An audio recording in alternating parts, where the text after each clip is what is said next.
Hindi pa rin humuhupa ang alitan sa pagitan ng two-time Paris Olympics gold medalist na si Carlos Yulo at ng kanyang pamilya.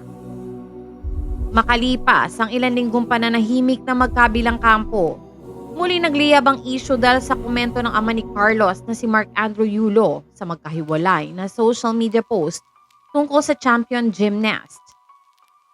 Bunsod nito, tila hindi rin nakapagpigil ang girlfriend ni Carlos na si Chloe San Jose na sumagot sa ama ng nobyo.